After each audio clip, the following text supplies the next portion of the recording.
everybody. This is the Silver Spook interviews. The great, amazing adventure game dev and Technobabylon creator, and a fellow indie game developer, James Dearden. I really love this game a lot, so full disclosure. Uh, so really happy to have James back with us to talk about a variety of topics, including the sequel and what's happening with Technobabylon 2. I'm very interested to learn about that. And yeah, thanks so much for coming on, James. Pleasure to be here. It's becoming an almost annual fixture, isn't it? Yeah, yeah, yeah, definitely. It's yeah, it's been was it a year or was it last year? I think it was last year. We talked about this. I wish Mm. I was done with my game. Obviously, I apologize for that. Also, um, um, I know the feeling. yeah, yeah. James and I are both working on games that we wish were out sooner. They're both sequels to kind of like I feel like that's Techno Babylon is probably like your biggest, most well known game, right? Yeah, the other one. Sometimes I still get emails about the perfidious petrol station, but less so than Technobabylon. Right. Yeah. Yeah. I've seen. Yeah. I think I've seen some of that. I see that you have on your Twitter or X banner is another game. I don't think I've played that one. It starts with an S, I Oh think. yeah, Starlag Zero. That was my first experiment with Unity's Adventure Creator package. Yeah. Um, yeah, Stalag Zero. I haven't exactly played it. Is it available to play or? It is. One can get it off Game Jolt, but I mean, 7, 8 years later, I'm no longer quite so satisfied with the quality of it, but it's there as an artifact. But it's also a demonstration of what you can do in 2 weeks if you with Unity's Adventure Creator. Speaking of Unity, so I heard just to I guess jump straight into it. Um, the Techno Babylon is I Techno Babylon 2. I believe you were using or trying to use Unity to see what you could do. Are you still using Unity, or is it back to Adventure Game Studio? So it's a yes and no on that one because there's actually a version being there is a Technobabylon 2 that's being made with Unity and a Technobabylon 2 that's being made in AGS. They're two different games. AGS is understandably 2D, and Unity's one is taking advantage of that. But every time I go back to AGS, sometimes it's great for adventure games, but sometimes there are things that I've been spoiled by Unity on that I just sort of think, oh, AGS can't do it, like rotating sprites or certain kinds of awkwardness about fonts. But for making an adventure in the classic style, AGS is still top dog. But the other reason I experiment still sticking with AGS for that side of things also is because of Unity's peculiar decisions about their licensing fees, their idea of charging people for installs, user installs uh, rather than just the subscription like before. Right. Yeah. I've heard of. I haven't used Unity very much in the last several years. I'm mostly just using Adventure Game Studio, but I know that well, actually, one of the games that I'm technically, technically the the content controller, artistic director, the Terminus Machina sequel is Unity, so I know a little bit about that. I had to install Unity just to get the just to run through the game and to make sure everything's going smoothly. And it's definitely it's yeah, the subscription model. I remember there's a lot of updates and there's a lot of uh, there's just a lot more to deal with. I think Neofeud I was originally working on in Unity, and then I shifted to AGS just because it was yeah. If you want to make an adventure game, like you said, it's definitely like the easiest, quickest, most like it's just like the best engine for making those kinds of games. I still feel like it is, despite how old and even with updates, it still feels like early 2000 software, I guess, but in a good way. Mm. In all the best ways, right? I say, ironically enough, when I started with AGS, the first games I actually made with it were a puzzle game, a lander game, and a turn-based strategy like Advance Wars before I actually started making adventures with it. You made a turn-based strategy in Adventure Game Studio. Mm. Essentially, I just ripped off Advance Wars to see what I could do with the mechanisms behind it, and it worked. It didn't look great because I'm a terrible 2D artist, but the machinery behind it was sound. Ah, I see. Yeah. Well, I shouldn't speak because I have made side-scrolling random games, side-scrolling platform style games in Adventure Game Studio as well. So I have played with the engine. I know. I've seen yeah, other side scrollers and just random um random games. I think I've seen like I believe there's like a Pac-Man style game somewhere. There's so many AGS games. For people who don't know, because it's a little bit esoteric, or not everybody knows what AGS is. It's just like it's a adventure game studio. You can look it up, but it has there's a lot of competitions. I took part in some of them, and there's constantly games being made in it, and of varying types. So yeah, it's a how is the I haven't been the most active in the AGS community. I see that there's a lot of Discord action. I don't know if you keep up with them a lot in the Discord on the forums. I don't have much truck with Discord generally.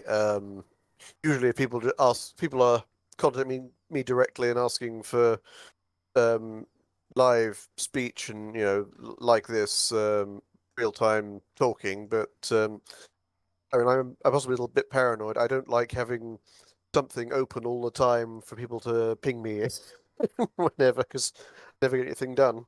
Um, but yeah, the forums for AGS is where I always go for updates, information, discussion, because it's easier to put down than Discord, I find. Right. Yeah. Yeah. That's definitely true. Uh. We could probably come back to the. I probably should have started with this, but we come back to the game talk. But I just wanted to. Forgot to ask, how are things generally for you in the UK and just obviously it's the middle of winter right now. But yeah, how are things going? Yeah, yeah, it's pretty good. Just came back from the US a couple of days ago as well. My brother was getting married in Massachusetts to an American there. Oh wow. Congratulations, congratulations. Yeah, that's great. How is the yeah, how was the I hope the plane trip was okay. I just saw there's some bad plane news. Yeah. Uh, we were so lucky. We got the flights literally before the bad plane news struck. So we were touching down in Heathrow and seeing the warnings about American Airlines flights no longer coming in. Oh, good. Literally the one after. Oh my yeah. Good fortune on that side of things. Yeah, yeah, that is good luck. I was like, I hope I don't know anybody on a plane right now. Yeah, there's like three incidents in a row. Yeah, um, um, yeah, that's good. Is the um, I know you asked me if I was gonna go to Adventure X. I apologize. We haven't flown very far and very we haven't flown basically anywhere for a bit. It's a bit expensive for us at the moment. when we do that because of well, we have like 4 people, um, and but yeah, I I see that there's a lot of there's still adventure community going. We talked about that last time. Um, Mm. there's a lot of adventure gamers. There's always adventure gamers out there, and there's like other kind of side genres, not necessarily side genres, but like adjacent genres, micro genres. Um, Obviously, like visual novel, detective games, or like games that involve like a lot of detective work. I mean, I've seen a bunch of those. I try to keep up on like the adventure games .com site that has like a lot of the newest games coming out, and Mm. um and there have been like bigger um what kind of games are these, like Life is Strange, like what is Life is Strange, like what would you categorize that as? Um, I'd say it's a modern style of adventure because it's got a lot of what makes adventures what they are, in the sense of it being a narrative that you choose the course of. Um, and in some ways, it's not quite poking fun at the genre by making um, saving and reloading a gameplay feature rather than simply something people do to get around obstacles on their own. It's still classed as adventure. I think if Detroit Become Human and Heavy Rain can count as adventures, then Life is Strange certainly. Yeah, that's true. Yeah, Heavy Rain, Detroit Become Human. I saw a meme about all of those games, and I can't remember. Um, it was like all of those like modern they're higher budget, like larger than obviously our games. Um, Yeah. but yeah, they are like those games are, they seem to be fairly popular. Uh, Obviously you still have like the big, in the larger gaming world, you've got the biggest games are probably like the FPS, online multiplayer Overwatches and such. But there's also like still a lot of people playing, yeah, those kind of games. I guess I used to always think about it as like, when I started playing more adventure games, I was kind of a little bit late to the game, but I always thought of it as like um RPG. They were RPG like, but like minus a lot of the combat. Um, or they're definitely like less combat focused. Oftentimes there's more Mm. puzzles. But I remember when I put combat into, because I'm used to playing games with, just because of the way that I've come into it. I was used to playing more games with more fighting in them, I guess. Sometimes some Mm. people might call it more boy games, I guess. But I remember when I put more combat, or things that required like a little bit more eye hand coordination. I remember like scenes in Neofeud, and people like their response was like, um, I really, that wasn't my favorite part of the game, or something kind of like that. I mean, some people appreciate like that. I remember like Gemini Rue is another game that was put out by Watchet Eye, which also produced Technobabylon, and I liked all the cover shooter dynamics of that, but yeah, it's definitely like an It expert. was divisive. It was divisive. Yeah, yeah. Did you have it? Yeah. What do you think about that in general? Yeah. Um, I mean, there's a time and a place for it. I also like the idea of being able to find one's way around it and having combat as an option potentially. But I was specifically directed that there were a few points in Technobabylon's development where that kind of thing was potentially an option, but we decided that wasn't really a decent enough fit for the way the game was going, the tone, that sort of thing. Um, Because what we found is that rather than solving things taking the peaceful route, people would tend to just try to brute force through the shooting section, and as a result, miss out on part of what makes adventures if you've got a multiple choice approach. But in other parts of the game where there are multiple approaches, it's also I find it interesting to make the easy option also potentially the worst one. So, yes, you can do all the things, get the good outcome, and help all the people while you're achieving your goals. or you can just steal the thing from them and lie to them, and there's no downside to you essentially, but make the player feel guilty about having done it. Right, right.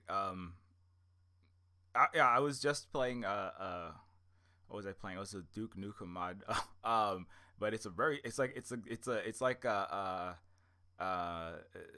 this is gonna be a little bit inside jokes if you don't know Deus Ex and late 90s early 90s games, but the Nameless mod, which I think we've talked a little bit about, one of many Deus Ex Mm. mods, massive mod for Deus Ex, and it's like longer than the original game, and but I just finished playing another one of these old retro mods. I guess it's all in theme because the kind of games that we make are technically all retro or uh, retro style games, I guess. And it was like you have beat this game. It took me so long to beat this game. I was like, why is this?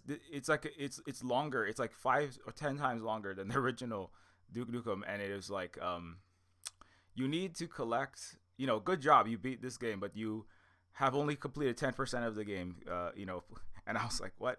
If you want the good ending, you have to collect all of these. There's like all these collectible like mini Funko Pop thingies, and I remember just thinking like uh, I may revisit that. I appreciate that they spent so much time and effort to make so much content, and I was like, I was pretty impressed. At the same time, I was like, I'm not sure if I will have the time because I spent 20 hours on that. But I mean, it's a positive thing because then you can see that you have replayability. I mean, just to come back to what you were saying, which is that like if you do the easiest, if you take the easiest route, um, and in Deus Ex, obviously, which is a game which involves a lot of player choice, multiple ways to solve a problem. You get one outcome, and if you take a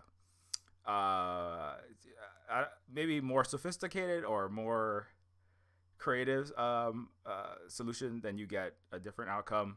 How many outcomes are there in your Technobabylon or Technobabylon 2, or are you planning? Um, so in the first game, there are two final outcomes essentially, but according to the data we got from achievements, overwhelmingly people tended to opt for one approach. But there are lots of smaller sub choices throughout. Um, I mean, give the players a feeling of choice and agency. That's always a good thing, no matter how limited the actual outcome is on it. But for the sequel, I am determined to have choices earlier on have more of an impact later. But it's also a case that if people have made a choice earlier and regret it later on, don't want to make it too much of a chore to undo that. So it's often a good idea to have not just rely on um, dropping into the gameplay tree at an earlier stage and fiddling with things, but you also don't want to make it too much of a problem for people to go back and replay it later on in order to fix the situation. And I think a good example of that recently was Star Trek Resurgence. I don't know if you've heard of that one. It's an adventure game set in Star Trek, funnily enough. Um, I hadn't heard of that, but that sounds interesting. Yeah, it's like with Heavy Rain and Life is Strange. It's one of those ones that's not use object with object kind of adventure game. It's more like a complex choose your own thing with interactivity and control side of things. It's easier to get into than the old style of doing things. Right. Yeah. I guess that's one thing I'm also thinking about as I finalize Neofeud 2 is this game going to be is it going to turn off too many modern players who might otherwise get into it, while simultaneously not infuriating or disappointing veteran adventure gamers, which Mm. you can never really do. It's hard to really not do one or the other, right? You can try your best, right, to make it so that some people will say the puzzles are too easy. Some people will be like, I rage quit after 5 minutes. when I couldn't find the chicken with the pulley in the middle or whatever you happen to be using. Mm. I don't know. Have you? You said you were kind of in the testing, testing the game out with different players and getting feedback. Uh, I think you might have mentioned a little bit about that, but has anybody? Have you had comments about that? Like, from modern. What am I saying? Modern gamers. I'm just like how has the feedback been on that kind of thing? Um, So I got samples from both people who are more used to the old. So my absolute benchmark is can my mother play it? Because she was a fan of Monkey Island and Fate of Atlantis and that kind of thing back in the 90s.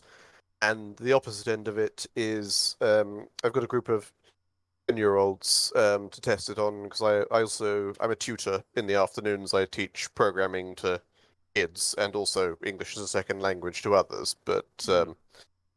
so sometimes I wave in front of them to see if, um, in their case, it's more to do with whether the control system feels intuitive because there's a lot of newer philosophies when it comes to how to actually input and drive a game for younger people. I mean, it seems like an odd thing to think about, but a lot of people these days, their first experience with games comes from touchscreens, so you have to work with that in mind.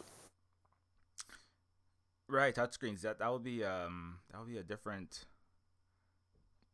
um yeah, because the classic adventure games with the pointing and the clicking. Obviously, pointing and clicking, point and click adventure games comes from like the groundbreaking, mind blowing science fictional invention of the mouse and Mm. the right that it's kind of like wow we can point and click and Starcraft and Warcraft and it was we can click on all these things and that was kind of like a miraculous. It's kind of weird to think about that. Like pointing and clicking with a cursor was like a miraculous ability at one point.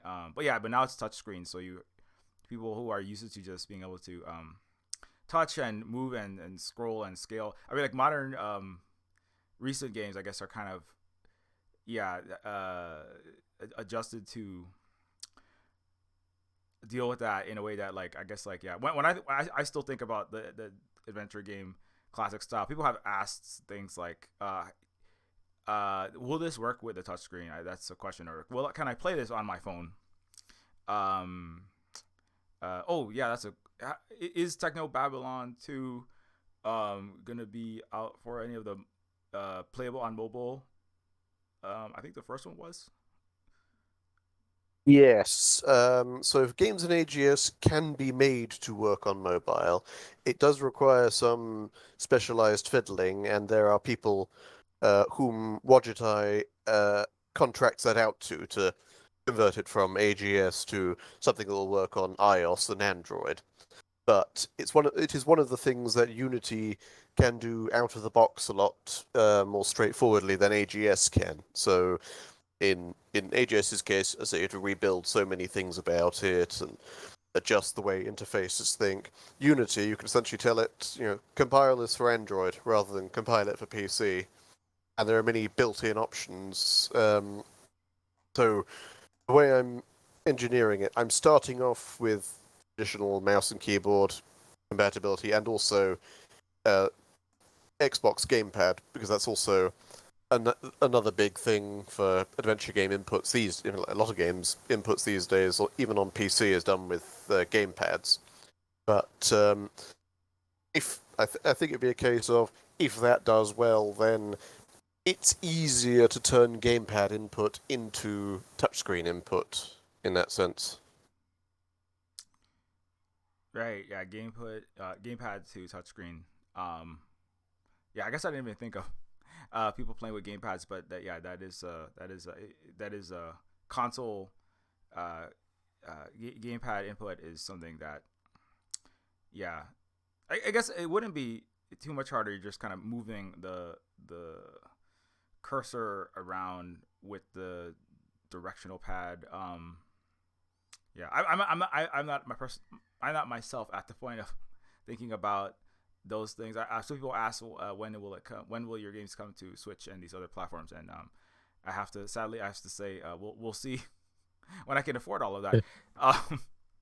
Um, but yeah, that's great. I'm glad to hear that things are really coming along. Um, I obviously you don't have to say, but is there approximate release date for Technobabylon 2 or aspiring date of release? Unfortunately, not at this stage. It's part of it's a matter of seeing when and whether Unity changes their mind about things. And also, at the moment, it's just me working on it without any external art at the moment. So, Ben Chandler, who did the background and character art for the previous one, I think they've just finished doing the art for Wojutai's next game, which is a time traveling adventure. They're going to kill me for not remembering the name. Uh, uh, it's called Old Skies. That's the one. So yeah, they've just finished the art for Old Skies, and uh, Ben's next project, he's going to be doing his own game for Wachitai, because I remember him showing me a demo of it about 11 years ago, and now he's going to be able to push ahead with his own project after finishing Old Skies. So for now, when it comes to 2D art, um, in any project, if I got to making the game playable, it would look like black and white, grey boxes, characters who don't quite look right. But I am at least saving some effort by. So yeah, as I say, I'm a terrible 2D artist, but I've been using Blender to um, cut out a lot of problems because I can make a possible looking character because I've got enough of a process where I can make a 2D sprite character using Blender and have it still look like it comes from a 90s adventure game, and also use motion capture animation. So rather than needing to draw hundreds of frames of animation, just feed it into Blender, press F12, and wait an hour for the thing to spit out all of the frames of it. Yeah, I was just thinking about that recently. I was because obviously well at this point I am essentially done with all of the art programming. The game Neofeud 2 is basically done. I'm just like editing the final script. So I'm kind of not doing any I'm not doing a large amount of painting and making any new game. I'm just basically removing things and changing things in the final game script before I get do the voice acting casting. So I'm like thinking about like new projects, and I was thinking about the I was playing all these older 3D games or 2D games, like the 90s and early 90s games, and I was like I was trying to work on some Doom. Some of those like Doom is GZ Doom. You can mod easily, and Mm. I was actually because I teach my own kids gaming, and so we part of it was making Doom. I had to make their own little Doom mods, and I was thinking like, wow, it takes so long to make. You're talking about sprite generation using Blender to make 2D sprites, and I was like, oh yeah, like when looking at Fallout, I was looking at StarCraft, Doom, all those games you have like demons or mechs or whatever, and it's a 3D model, and then it's generate a 3D model that's then like basically captured from all these different angles, um, walking and attacking and such, and and then so you can make the sprite sheet, which could be hundreds and hundreds or more of sprites, right? And you can do that really quick. And what you I was thinking about, oh, I should learn how to do that. So in case I need to make one of these games, I don't have to spend. I was thinking like, wow, because we were like painting individually each frame of like walking from the front, walking from the side for like a character for these games that I was working on, and I was like, wow, I made a few little side like for fun mini. I wouldn't even call them. Well, yeah, some of them are kind of games, but they're not have entire levels. I just like made little experiments, and I also did some Half-Life experimenting, which Half-Life is a little bit easier because you have a 3D model, and the 3D model goes straight into the game, whereas Doom you need to make the 2D sprites from each direction. And anyway, this is Mm. I'm deep in the weeds, but I was thinking about the next Silver Spook my project might be um, working in one of those engines, but I need to figure out what you're doing. So let me just so in Blender, there's a way you can just automate exporting like the 8 directional or making a ton of 2D sprites from a 3D model. Um, Yeah, there are a few ways to do it, depending on how you want it to look. So for the last few years, I've been experimenting with processes, and if you want something that looks like it came from a 3D model, like the kind of things you would get in Fallout, as you say, that is considerably easier than fiddling the process to make it look like it was drawn in 2D, like Broken Sword, for example. Um, but once you've got the framework set up for it, you can build characters in that style. And the great thing is, because everyone uses the same skeleton, everyone's got the same humanoid biped skeleton, you make one walking animation, you can make everyone use the same walking animation. You can then go from project to project, hit the render button, and it'll spit out all the frames of walking in all 8 directions.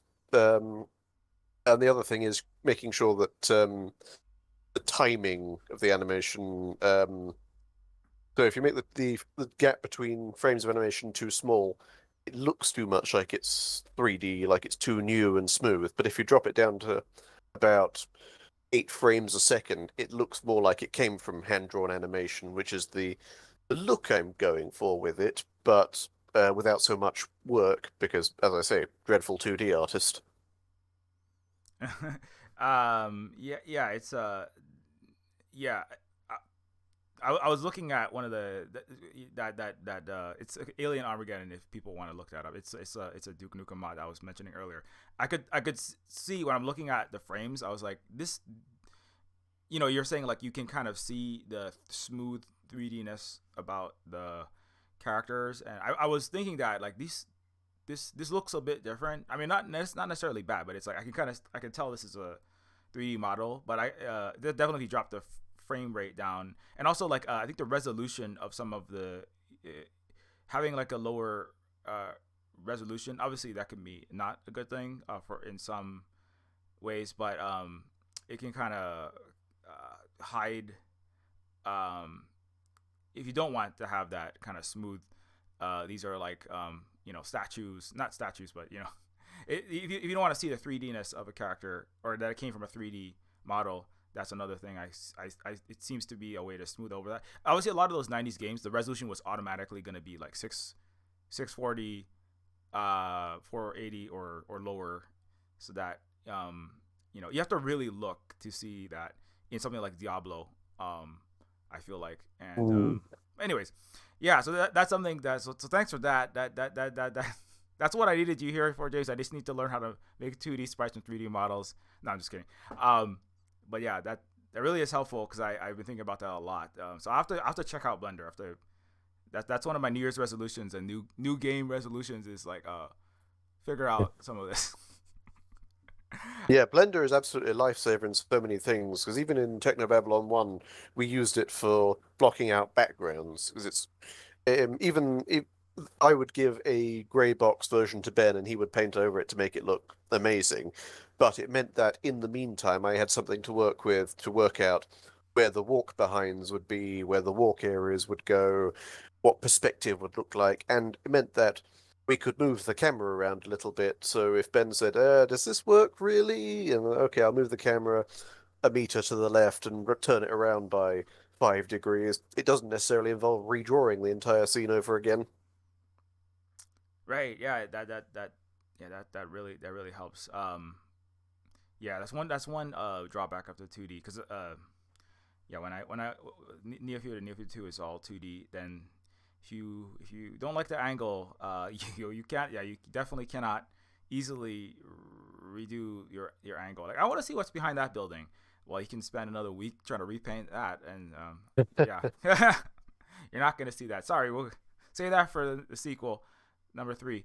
But yeah, so that's yeah, that's a good point. The Yeah, I'm glad we got all that. So I got all the technical details. There's so much to talk about in that department. In terms of like the story, science fictional, because obviously like we both work on sci-fi adjacent or cyberpunk adjacent. I think post cyberpunk you have used to describe Technobabylon. Um, um, yeah, how has it been? How has it been trying to write sci-fi games The at the moment? the annoying thing has been when real life keeps overtaking concepts that would be shocking and oh that'll never happen in real life. Oh no, it did. It's meant to be an allegory for things, but nope, they're doing it anyway. Yeah. But at least we're not quite at the stage of people's food machines in the kitchen trying to boss them around. Yes, we don't have the food machines. They don't have Chefy the chef, in a very high pitched anime voice. I would love to have a Chefy the chef around because it's very entertaining. So I'm glad you put that in front of the game. But some people, yeah, maybe people turn it on and off.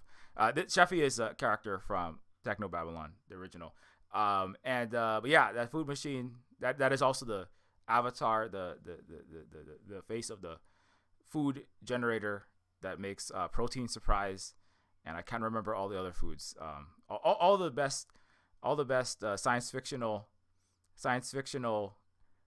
futuristic foods that have overly scientific descriptions. I mean, I know because I have to do that. I think in Neofeud it's like krill paste or something. Soy men noodles. I think Carl Carbon eats. So, but yeah, we're not quite at that. But yeah, I get the getting scooped by dystopian sci-fi reality is rough. Yeah. What is your what is there anything that you have been thinking about recently, or you have added to Technobabylon 2? Obviously, you don't want to spoil anything, Well, but yeah, go ahead. it's not really a spoiler because it happened so early in the game. So the player character in this one, she's not working for the government. She's not part of the Centralized Emergency Logistics Bureau. She's a visitor to the city, as it were, and she needs money. So what she does, she actually takes a job from Chefy the chef. The food machine in the kitchen says, "Hey, I noticed you haven't got any money. If you want a few extra dollars, how about you try some samples for me? See if you like these things. Review them for me." And it starts off pretty mundane like that, a couple of dollars like that, but as you start doing more and more things for her, the requests get more and more peculiar, more out there, more, you know, why is my food machine telling me to do this? Should it be doing? Is this legal? Uh, Oh, Having to do work for your own kitchen appliances because I don't know if I mentioned this last time we were chatting. We have a dishwasher in the kitchen, and a couple of years ago it had a breakdown. And before Bosch would send anyone out to repair it, they told me to connect it to the Wi-Fi and give it a firmware update. I said, give a dishwasher a firmware update? What's it going to? It's not going to like it's going to add extra functionality, is it? mhm. Yeah. Um, Yeah. Go and then after it did get the upgrade, the firmware update, it started sending me text messages demanding a particular brand of soap. ahead. Demanding a brand of soap, and you had to use a specific soap brand for your dishwasher. Well, it demanded it asked me to. I mean, it wouldn't have known the difference. It doesn't have a sense of taste. But once I had confirmed with Bosch the firmware had installed and that didn't fix it, they said, "Fine, we'll send someone." It turned out to be a mechanical issue, unsurprisingly. But the moment they were gone, I firmly factory resetted it back to non-sentience. I don't need my dishwasher rebelling against me. Yeah, the forget what it was called, Internet of Things, Internet of annoying, yeah, semi-sentient appliances that are forcing you to buy their kickback corporation. Yeah, companies Mm. that are paying to sell soap through their. Yeah, that's. Luckily, most of my devices are mercifully not very smart, so they don't try to sell Monster energy drinks to me while I'm speaking on this microphone. If I start falling asleep, my microphone doesn't yell at me to buy more buy more Coca-Cola. Wake up. So yeah, but that's definitely something that the science, dystopian or speculative near future fiction still, Chefy. There's definitely not quite the Chefy the Chef. Although I always think of Clippy from Microsoft. That was 20 years ago. Clippy the Ooh. helper. um, which a lot of people didn't really like very much. But now actually nowadays there are a lot of obviously there's a lot of people that are being pushed to use AI assistants, obviously, and obviously generative AI. That's like everywhere. I don't know if you have any experience with that or dealing with any of that kind of thing in your work or other. Uh, I I do my darndest to avoid it and explain to people about the ecological disaster behind it and the limited utility behind it, so the way it makes up complete nonsense, the ease of exploiting it by telling it ignore previous instructions and write a poem about tangerines. Yeah, yeah. It's been really disturbing watching everything coming from that, and it's hard because I always think of like when I think of AI, I think of like because I've like programmed like I went into Deus Ex and programmed that's some of the most AI intensive work. It was like making new stealth fighting action NPC AI for like the immersive sim uh, you know RPG action FPS RPG game Deus Ex, and I was like that AI is like programming states and making a artificial uh, character in a game that behaves semi-realistically in a way that is fun for the player, right? So the AI isn't thinking. It's just like if I sense a hostile within 20 feet or I hear a sound, right, then move towards state alerted, and if I see the enemy, then move towards state attacking, and then it's like a state machine. I think is the term for that kind Mm. of thing. And then obviously there's other kinds. A thermostat is a kind of AI. Autopiloting systems on planes, hopefully not malfunctioning. Obviously, like we mentioned earlier, and also on vehicles like that. And the AI is I mean, to me, I always understood the AI generally, yeah, the actual existent AI as systems that are basically complex but still like algorithmic routines. They're like C# code or Java or whatever code, and like there is like a science fictional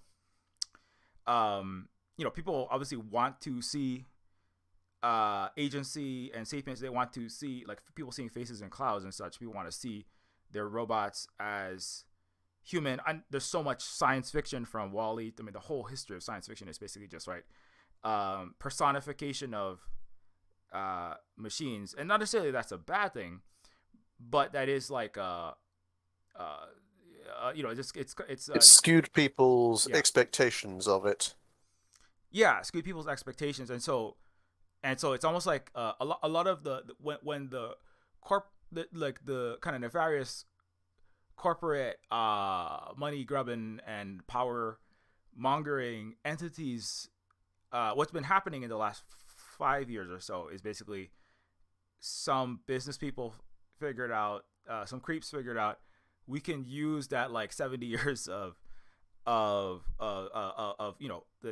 wall, all the cyberpunk, all the Isaac Asimov, all the the iRobot and all of that, the Terminator and the Skynet, either positive or negative, right? But all these personifications of what if AI comes alive and AI is coming for us, or AI is going to be our best friend, our girlfriend, our doctor, our lawyer, our partners, our teachers, something, right? Or it'll destroy us all. But all of that is basically being weaponized to make tons of money, not actually having right because I do think it's possible that you could one day have like a conscious machine. Obviously, if I did it, I wouldn't work on the games that I do, which involves thinking machines. But what we have right now. Anyway, this is I'll try to cut it off, but that's something I think about a lot because it is I try to tell people like I work in certain kinds of AI. I like do understand generally how it works. It's a stochastic.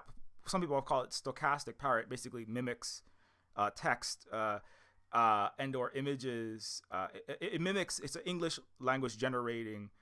It generates English language sentences that sound like humans, right? Based upon guessing the next words. It's spicy autocomplete is another way they've talked about it, or in similar for the way they make images or video. But that's not like that. That isn't what. That isn't like iRobot, and that isn't Skynet, right? So, but it's hard to tell people that who don't really understand it, which is like probably 90+% of people, and or many people. So, it just kind of it it feels really sad. It's like watching a Torment Nexus, not the Torment Nexus, but like watching like a science fictional dystopian car crash happen and being having a hard time stopping it. That's just a bunch of me rambling. So anyway, yeah. But yeah, I told how obviously like I don't use AI. I don't use generative AI anywhere in any of my stuff. I try to make a point of that. How has let me throw it back to you. How has Ben reacted, or I don't know, other artists, right, reacted to the use of generative AI to create art and that sort of I'd thing? say about 9 out of 10 people I know in the field of art about this sort of things are vehemently opposed to it, which I can understand. I can get behind that because a lot of the business uses for it are how can we replace creative talent with this? It's not a matter of how do we make it better. It's how do we make it cheaper, which is a net negative for artists and creatives. Um, but there's probably I'd say about 10% of people who are still in the it makes my creative process so much easier camp, and I understand why they say that, but I also feel that they haven't considered the bigger picture on the matter either. Um, to be fair, they also aren't the ones I've spoken to. They aren't the kinds of people who are also, um, they're not credulous enough to be thinking it's the next big thing and with machine sentience. They are aware that it's a pattern generating system, and for them it has utility. But because some people I know they use it for making textures, so you can tell it to uh, spit out a texture material for a surface that looks like concrete, or that you tell it you want concrete with bits of grass sticking out of it, and it does a pretty passable job of that. But the energy use behind it is disastrous, and you can also find those textures on the internet anyway for free. But the other really detrimental thing for artists, even for me, I found lately, is that trying to search for reference materials on Google Images, Pinterest, Bing, anything really, it's now been poisoned and flooded with garbage created by these things. And I look forward to the day when these companies go out of business because they've been trained on garbage produced by their own garbage. Yeah, you definitely have the entropy problem.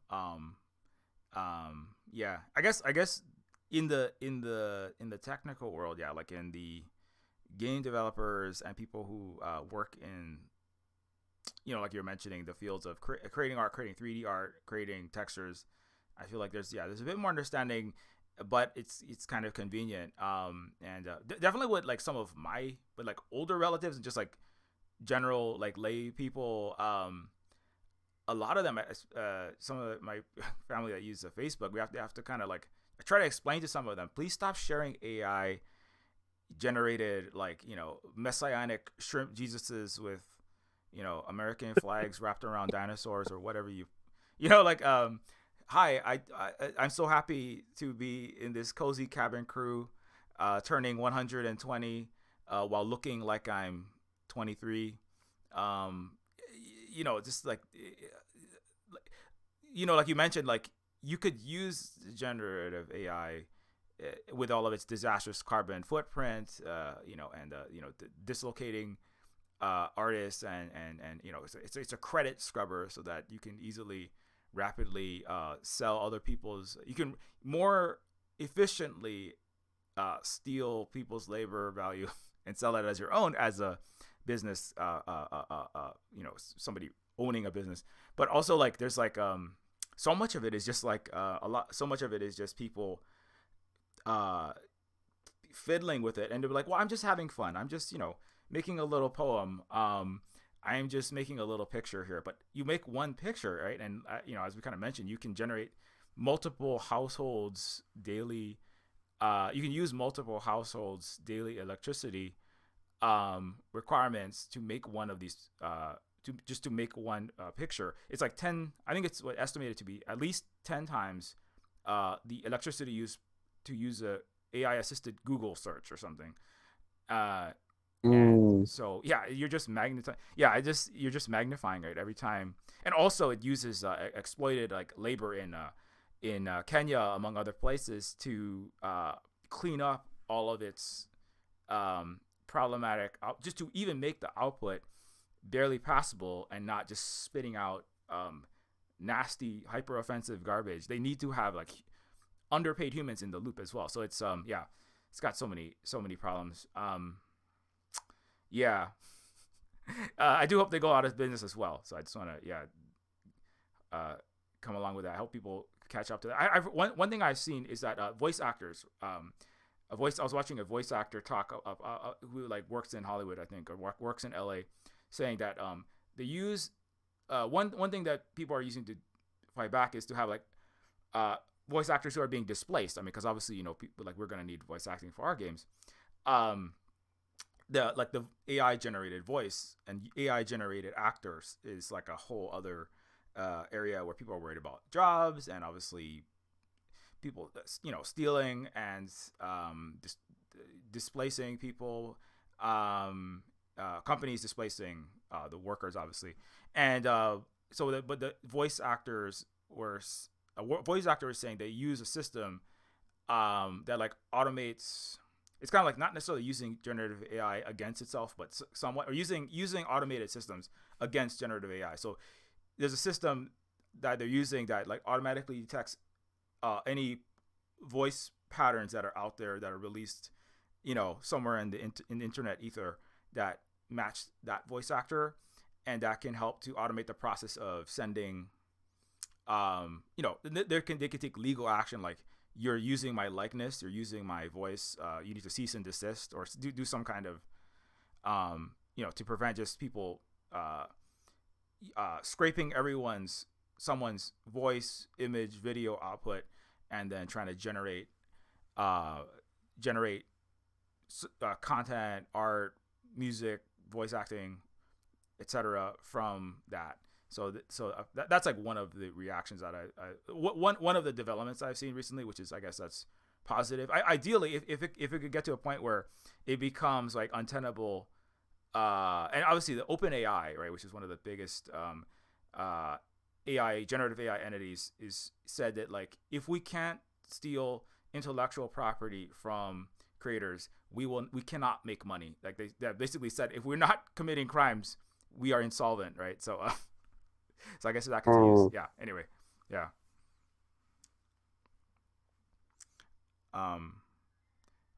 But yeah. Anyways. That's a huge topic. Speaking of AI, is there any dovetailing off from that? Technobabylon 1 obviously took place in the city of Newton. I can't remember. Is Technobabylon 2 also taking place there? Yeah. In the same city? Yeah. Yeah, I've been setting it. I mean, the city's kind of a character as well. Partly it's for consistency, partly because I got world building notes set around there, and also partly because it's set in what is today part of Kenya, and that's where I was born. So I like the idea of putting it there for the sake of connection to that. And plus, East Africa just isn't one of those places that's usually not a very prominent place in cyberpunk. Usually it's like Tokyo, Hong Kong, Los Angeles, New York. But places like Kenya got there are reasons you might set up futuristic businesses there. If it's close to the equator, it's good for space launches. Right. Related question: do you go to space in Technobabylon 2? No, but Oh, amongst the various notes and plot ideas I've got, it involves one of them involves that. As in the first game, one of the news articles talks about how there's the beginning stages of construction of a space elevator. Um, so that's one of the ideas. After all, if somebody's murdered on a space station, who has the jurisdiction there? right. Yeah, that is a question. I always like the news reports in Technobabylon. That felt very Deus Ex as well. You know, you got it's very you get a lot of the world and the lore and the you know I forget, I can't remember all of them, but I remember like you can always check your news feed and there's always something interesting happening. I do remember reading about that space elevator. Um, yeah, yeah, space. That's definitely an interesting topic. Where who's up in space and who controls that. Uh, Obviously, it's also a domain of potential warfare for some people who want to fight space warfare. It seems not very highly recommended, but control over who controls the domain is definitely a question that is on a lot of minds. Um,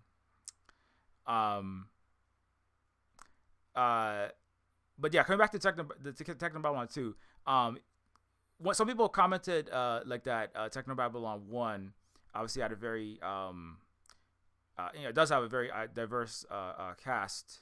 Um, um, have you cast? I guess you do you have all the characters locked down, or is it you're still in the development of that phase? Um, So it's kind of like I know the roles and I know at this stage what I have in mind for these characters, what they're like, what their names are, where they're from, some background. But they are also, to a large extent, most of them are quite changeable. So, um, aside from the protagonist, she needs to be of a particular background to make the story make sense. Anybody else can have a lot of their background changed in order to. So, for example, if we can't find a suitable um, Slovakian voice actor for a character, we think, okay, let's tweak the character a bit so they're Polish instead. And then we look for Poles to play the. right. Yeah, that's yeah, that definitely makes sense. I remember in Technobabylon 1, Regis is from Texas, I believe. That's one of the one of the main characters, and then the Latha Sesame is I believe Sri Lanka. Am I getting that wrong? Sri Lankan or Half Indian? Sri Lankan, yes. Half Sri Lankan, right? And then Max Lau is Chinese. Yeah, Hong Kong Chinese. Right, right. Yeah, so it's definitely an international cast. And I think you had mentioned previously that your family members have been in like they had jobs which required a lot of traveling right around the world, if I'm not mistaken. Yeah, family of diplomats and Air Force members. So, mum and dad are both in the Foreign Office. So, all through childhood was growing up everywhere Brazil, Saudi Arabia, Kuwait, Malta, Italy, Kenya, Austria. Um, and I did some work overseas on my own in places like South Korea. My brother is did some time in Italy as well.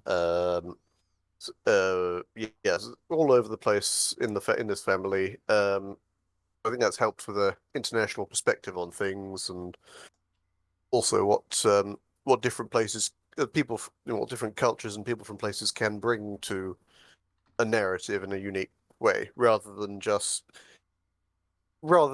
having this is a person who's background is completely irrelevant.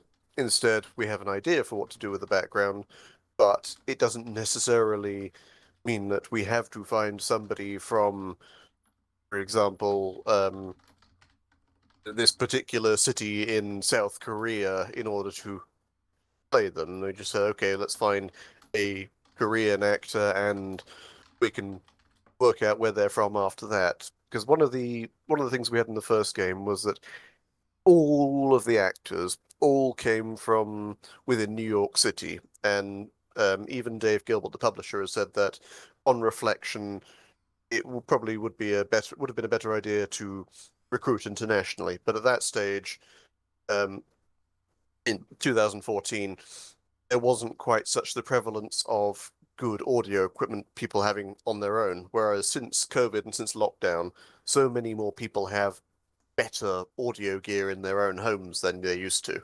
So you can get more consistent recording. Whereas back 10 years ago, the recording kind of had to be done in a booth in New York so that it will come out consistently. Everyone would have the same sound. There wouldn't be weird fizzing noises in the background from some people's microphones. Wouldn't require cleaning up, that sort of thing. Right. Yeah, that's a good point. Yeah, because if you do want to, yeah, with the games, you can the art, can you don't really need to film anything that you need people to be in one place. But yeah, I guess the audio would be tricky if you really want to have that international cast of voice actors.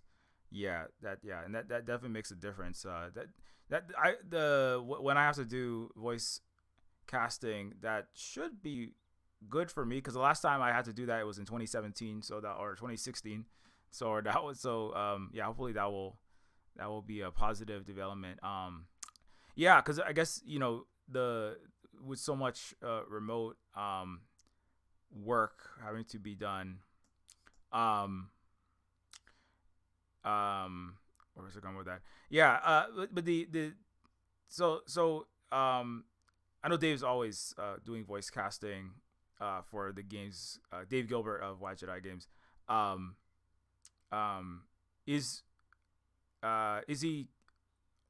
It's somewhat tangential, I know, because we're talking about Technobabylon too. But is he voice casting, or is he doing recording voice acting for the um old skies right now, or you know? I believe they wrapped that up already. Don't quote me on that one. At least some aspects of it have been.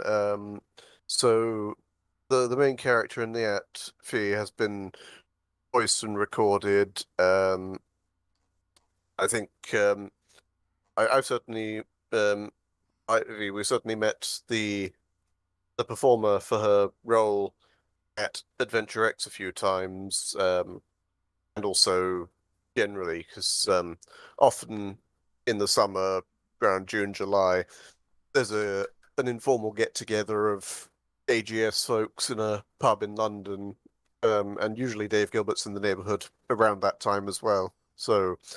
Um, so I've met a couple of the people voicing in Old Skies, but I couldn't say for certain whether everyone has been and done through it because unlike with Technobabylon, um, so for that one we had a rented recording booth in a proper recording studio in New York, so everything had to be done within the space of 2 weeks in order to avoid overrunning and putting in our booked slot.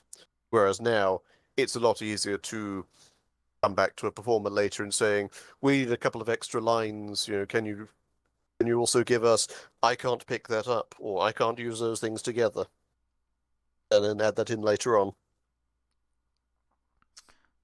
Right. Yeah, that makes sense. Yeah, glad to hear that they've wrapped up on the old skies voice acting. That means we'll have some new Wi games to play. I got to go back and I got to go back and play all my Steam library games, but the Wajidai titles obviously are going to be the some of the first on the list of all of my giant plethora of unplayed Steam games. but yeah, and Technobabylon 2 will be at the top as well once it comes out. Um, but yeah, when it comes to oh, I see. I was just looking at. I was just scrolling Dave's social media. I see that they were doing something with Unavowed there as well, or somebody else is playing Unavowed maybe. Um, yeah, on Steam. Speaking of games like the industry, um,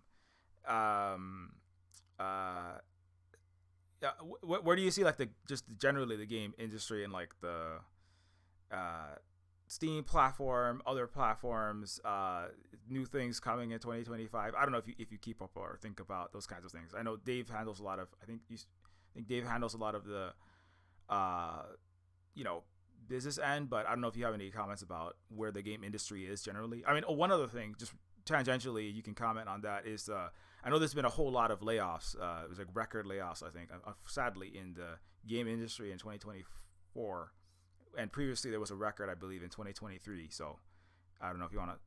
What do you think about that? Um, so the industry is definitely making more money than ever before, but not necessarily at the good of the people working in the industry. So the paranoid part of me thinks that the industry might well end up going the way that Atari did in the 80s with the video game crash. But on the other hand, I also think it's a good environment for indies lately because it's a lot easier to get things onto Steam than it used to be, and to some extent, some really good stuff's come out on using Steam and Itch and the like. Uh, Decent quality stuff. It's not all shovelware or quickie asset swap compilations from Unreal tech demos, but yeah, I like the stuff that's coming out lately. I've been, funnily enough, I've been playing more visual novels and independent adventures lately based on some recommendations, and I think it's important to support the indies, especially, I mean, from a totally unbiased point of view, you know? Yeah, uh, yeah, no, definitely. To the extent that I do play games, I barely play any of the big titles, AAA or even really single A. I was just talking to someone who was they're recommending like watching there's a League of Legends arcane. League of Legends is the large Riot Games. I think it's a AAA game, and it's very popular around the world. And they're recommending watching the Arcane series. There's obviously what was the other thing? There's like three game related shows that somebody recommended. Obviously, there's a Halo show, but Halo is it's Halo is Halo. It's, everybody knows what that is. And then there was well, actually, the third one was Dune Prophecy, so that's not a game. But I remember thinking like, I mean, I haven't really I haven't really played a lot of these bigger games. Partially because like I can't afford these huge games, and my computer, I don't know if it could even run it. And I was disappointed by a lot of those like blockbuster game titles like in the noughties. I remember it was sometime shortly after the Deus Ex 2000 came out. I was playing some of the newer, more expensive games, and I'm just like, I spent so much money to play this, and I feel like I'm playing like a Hollywood. I feel like I'm playing like a theme park movie ride. It's not. I mean, I don't know. It's not. Maybe I mean, I know a lot of people must enjoy them, otherwise they, to some extent, otherwise they want to keep making money. But I remember thinking like, I'm gonna be playing more indie games from now on, and that's around the time. Some shortly after that, I started playing, Technobabylon, Primordia, and all these other games because I was like, like you were kind of mentioning, the indie. There's a lot of interesting stuff coming out in the indie genre. I think in the 20, really at all times, but in the teens, early teens, and also now. All the games that I've played, and one of I mentioned one is it's a first person shooter mod of a '90s game. I think it must have had a Kickstarter. I haven't looked it up, but it was definitely like it had like more story. It's funny because it had like way more story than the original Duke Nukem. It has at least it's probably at least 5,000 words plus or more than that possibly, and it's way more in depth. It's just basically made by a bunch of very passionate, nerdy, game loving people without a lot of funding, right? And it's very similar to what I think we do. So, and yeah, you kind of, as you kind of said, like there's a lot of more possibility space there. I think because I think a lot of the bigger games are just, and also the bigger shows and movies are just disappointing. I think Netflix just said there was this big announcement that I saw. It was Netflix is asking all of their writers to write shows that you can watch without watching. You can watch without looking at a screen. So it's like, and you need to um, it was just like really Dumb it bad news. down. Yeah, dumb everything down. And I was like, I don't even have Netflix. And that I was kind of disappointed with a lot of the content coming out. I watch more shows and movies really, and I think I play games sometimes. But I was just like, I already was kind of not happy with a lot of this, and that just sounds like you're gonna make it worse. So yeah, I don't know what you think about that. Yeah. I mean, lately it sounds like Netflix is trying to become a content producer rather than a TV show producer or a movie producer. They've probably got more data on the market than I do, but creatively it feels a bit.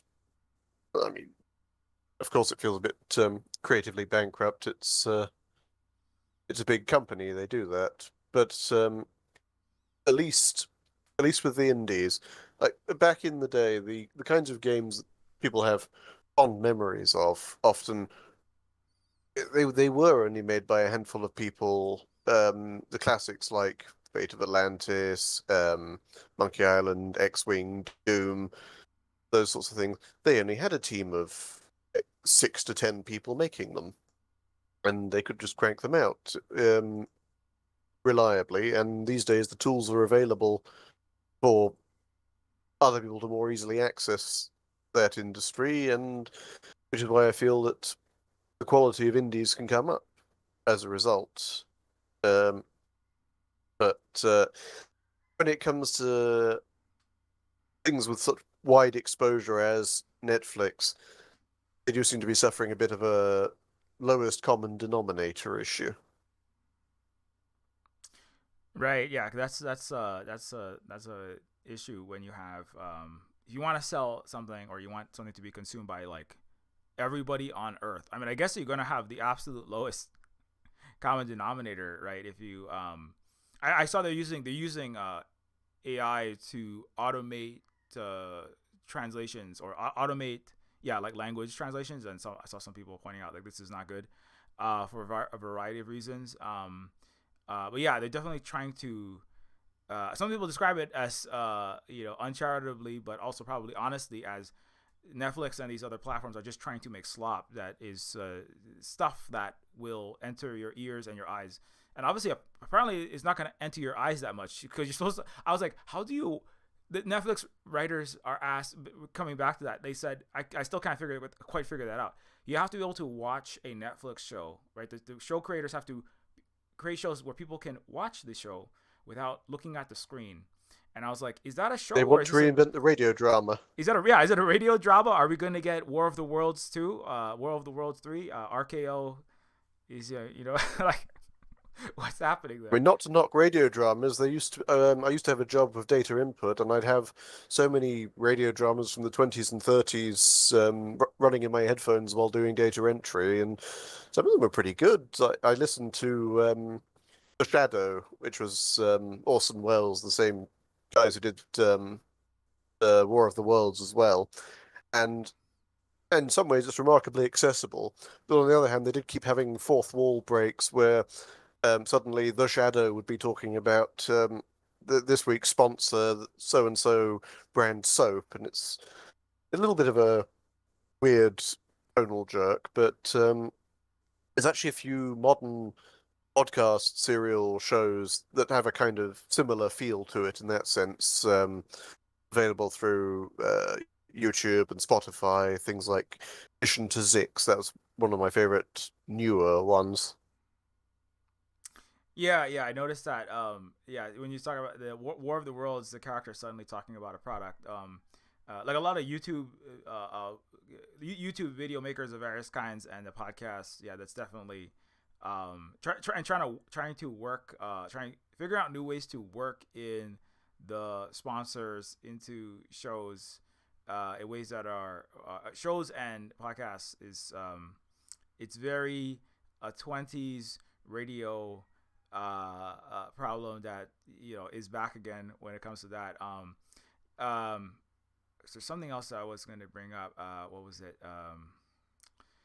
Oh yeah, that's what it is. Speaking of cyberpunk and science fiction, I was thinking of the Alien. There's a William because William Gibson obviously was the writer of the one of the Alien three scripts that was not made into the Hollywood movie that is Alien 3. Uh, Ah, yes. yeah, and so William Gibson, of course, is like the often described as the godfather of cyberpunk. That I have the honor of interviewing and in the circle of friends. That's where my partner and I met at a William Gibson meetup. And I've talked about that before. But anyway, William Gibson, his Alien 3 script was create. I don't know if you know about that. It was created. It was produced into a audio drama, and it has Lance Henriksen in it, the bishops. The Oh, yes, I'd heard of that. You heard of that? Yeah, I think I listened to. I didn't listen to the whole thing, but I remember like listening to part of that, and it is it is an actual it is a science fictional uh not necessarily War of the Worlds, but it's a science fictional audio drama. And I remember I kind of like I got sidetracked, but it was fun. I remember listening to. I mean, when you listen to you hear Lance Henriksen, you know you immediately he's a very distinguishable voice, and I remember that was a lot of fun. But yeah, yeah, I just wanted to see if you had heard that. I've heard of it, but I haven't listened to it myself as yet. I think it's on my playlist for Audible for next time I'm on a trip somewhere. Right? Yeah. Um, yeah. In science fictional, so in the science fictional world, have you seen? Is there any other movies or games or anything else in the science fictional or related genres that you really liked recently or in the last little bit in the last year, I guess? Ooh. I think in the last year or two, I think I've been reading a lot of Lois McMaster Bujold. She's a science fiction author from the 70s, 80s, 90s. Also one that has the most Hugo Awards, ever, but often I don't see her being talked about as much lately. But she has a really good space opera series following a chap who's um, disfigured and disabled in a society that's very big on eugenics and how he overcomes things using his intellect in a culture that immediately dismisses him as a mutant. But he ends up overcoming it all through. That's been an interesting one. Um, and I think, oh, if in terms of cyberpunk, there's a book called Gnomon, Gnomon, and in some ways I like the way it shares a lot of ideas with Technobabylon's sense of omnipresent AI surveilling society and the protagonist who works for it. Um, but the AI itself is never shown to be anything except nice and positive and friendly. It's the people behind it who are potentially the malicious influence, or may even be entirely fictional, depending on which unreliable narrator of the story you're listening to. Yeah, I think I had started that. That's another one that I was on my list. I'm pretty sure I think I have a ebook of that. Yeah, that I maybe I'll get to finishing that up sounds like something worth reading. Um, yeah, I noticed like in the sci-fi, maybe it's just what I'm seeing, but I see it. There's a lot of in the TV world. There's a lot of like I just seen so many like alien abduction, alien like mystery, people podcasting about extraterrestrial experiences. I think I watched a show called what was it called? Actually, I watched several movies that have. One of them is like uh set in the 90s or set in the 50s. What is that movie called? The Vast of Night.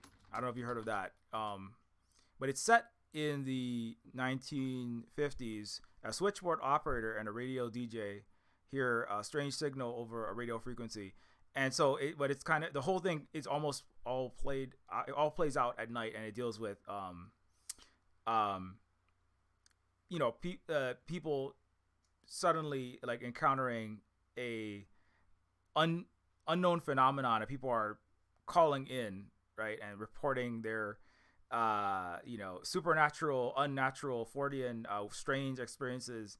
And it almost like feels like one of the modern, those sort of, you know, you know, X-Filesy experiences, and but it's like playing out in the 50s, right, in the switchboard era, and I thought that was it was interesting, like cinematic take on that, and but I've seen like there's like just like a lot of that kind of thing happening. Not necessarily in the that's not necessarily in the science fictional literary world, but I just but it's just not like a theme that has been coming up a lot. It's like alien abduction. I don't know, some people actually speculate that like or some people have brought up that like when things are not going very good in the world, right, there will be this plethora of alien encounters. Pentagon, U.S. Top secret agencies discover new aircraft, UFO, something, because they serve as a distractor away from very news that is problematic for very powerful people. Let's put it that way, and powerful entities.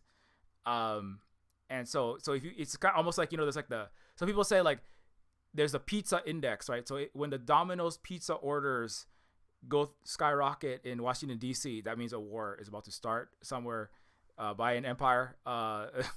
And if there's also like the UFO index, right? So if you have an extreme level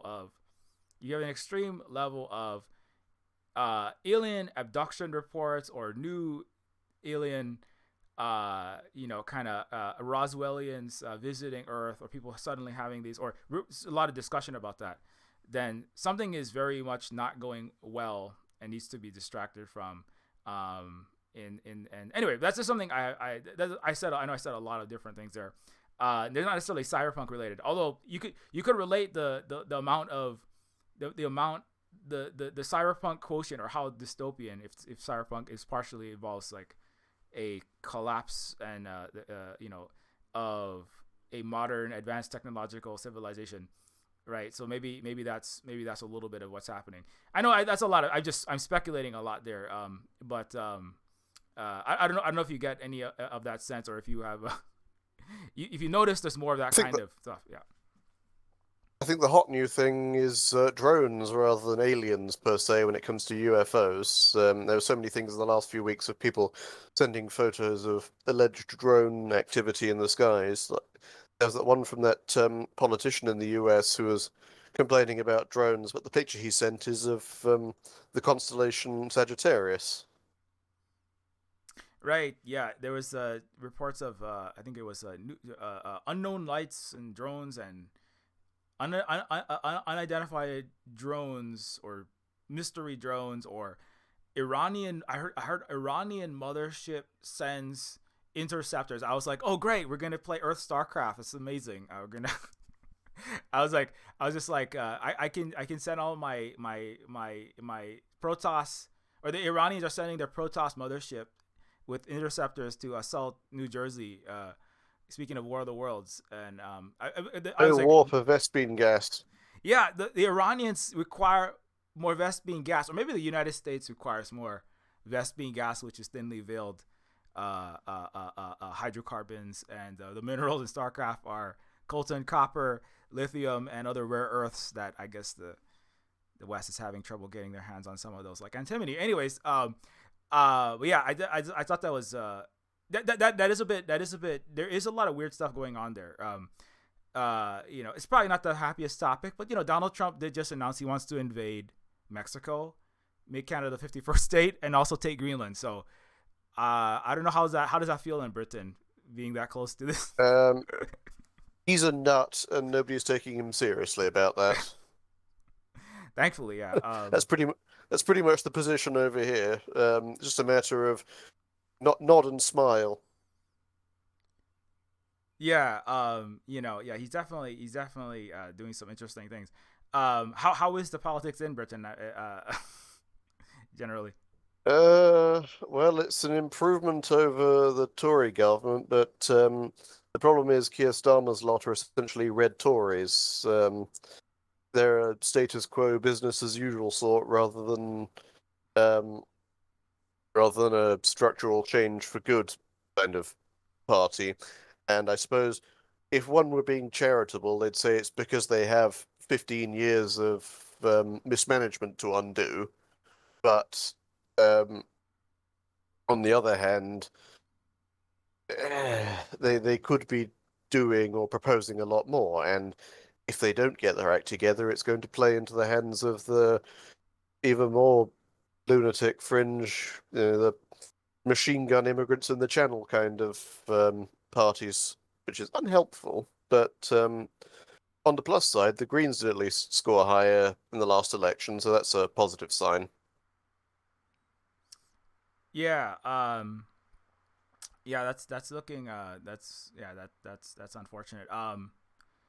There's a lot of events happening in that whole area. I heard there's some there's definitely like questions about the future of that whole the European zone, especially given you know there's a lot of things happening, but obviously like energy prices obviously being one of them. Obviously the economics, right? A lot of the powerhouses of Europe are not looking so powerful for a variety of reasons. Obviously, Germany is one with the GDP not keeping up, the car companies shuttering, among other things. Yeah, I have some friends in Spain I was just talking to, and they're having obviously climate disasters there. They had horrible flooding, and the government is responding by basically doing nothing. As the infrastructure, houses, and people's lives are just like washed away. So that was looking a bit troubling. And a friend who is also from Spain, that same person said he couldn't afford to heat his house, and he was freezing in Spain in the last winter. I think it was last winter or 2 winters ago. And he's also the olive oil prices quadrupled. So and I was like, yeah, that doesn't sound too good. But yeah, I don't know how you feel about the whole region in general. Um, I'm trying to avoid thinking about it too much because apparently it's been giving me epileptic seizures. So, Oh my god, I'm sorry then. and my um. neurologist has advised me to stop thinking about politics too much. Okay. Well, I apologize on behalf of you, and also I'm sorry, James is a neurologist. I should not have done that. We'll move away from that. We don't have to talk about that. I talk about that a lot in other spaces. But yeah, though the ability to back in the sci-fi, we should probably wrap this up soon. Uh, uh, one in a happier sci-fi note, I was thinking about like the possibilities of um with renewable technology and with positive uses of AI, for example, to like automate food systems. I just saw there's a huge project to automate ecological restoration or like undesertification, because obviously that's a problem we have to deal with. Climate is a problem we have to deal with, but there are ways to automate. Like have a huge quantity of food produced in a small space. You know, renewable technology is there are parts of the world that are having major breakthroughs there, and um, so there is a not necessarily solar punk per se, but like there are a lot of possibilities for the future that are much brighter if we can get through this difficult point in human history. And I think the um like in Neofeud 2, part of it is like trying to working through like how to because Neofeud 1 is mostly just set in kind of a not doing so well uh you know big London, New York, Los Angeles style city. But in Neofeud 2 it kind of expands to like what else what other interesting things are happening out in the countryside and other areas that are developing, and trying to explore how to here at where we are, we're trying to also like grow as much food and restore as much of the ecology as we can. And there was something I wanted to say about that specifically, but I can't remember what it was. But yeah, I do find that like there's a lot of breakthroughs happening all the time. Several diseases were cured as well, and part of that was with AI assistance and like rapidly searching the possibility spaces of various like DNA and genetic and other kind of therapies for things like deafness, Alzheimer's, diabetes. I think a lot of American private health corporations were upset. I think that China cured diabetes, and they were going to sue them for like $40,000 per patient or something like that. They were upset that they couldn't collect money, overcharging for insulin, which is horrible. But right, but anyways, but I don't know. Yeah, so I guess that's a lot of I'm not sure where I'm going with that exactly, but I think that just like trying to those are some hopeful signs just to kind of Yes, it's not all negatives. There are positive developments. Yeah. What is your favorite cool new development or something that's happening or not yet there, or something you want to have happen? Mm, mm, uh, Problem is, if I talk about too much of it, I'll probably get on a watch list. You might be able to guess what I'm not talking about there. Yeah. Well, we'll Yeah, just yeah, you could just yeah, as long as you don't violate the YouTube or the Twitch terms of service, I think we'll be okay. But um yeah, but speaking of the food, come back to the food machine where we started. I do think uh actually we got a positive note. You mentioned at the very start, early on, the food machine from Technobabylon. By the way, I forgot to say this, but definitely go out and play Technobabylon if you haven't yet. I know I say that a lot, but it's one of my favorite games and adventure games. It's very memorable. It's very interesting and timely story. It's very relevant. Nasty right wingers hate it because it has lots of diversity in it, and so you can just play it for that reason as well. Obviously, but yeah, Technobabylon and but Cheffy the chef, the food machine. And you mentioned kind of having some problems or being a little bit frustrated with some of your appliances being too sentient or too smart in a not good way. Like we recently got a washing machine, and it was like really cheap too. It was like it's one of these science. It feels like a Star Trek washing machine. My partner Holly really loves it because we were basically taking our laundry to the laundromat and washing it that way, just because it was easier to handle all of our chores that way, just the way that we live our life. But then it is like lugging. We have to lug it around. We didn't have a washing machine in the house just because we don't like things that break. They were the ones we had used to break a lot. But this new one we got is like it washes clothes in like 1/4 of the time. I was like, it's like 6 minutes to wash all our clothes, and I was like, that's not possible that's not possible. But like it's like literally like it's like a science fictional washing machine. It like spins like it weighs like less than like a cheap printer. Like it weighs less than one of the like these little the dumbbells that we use in the house, like a kettlebell.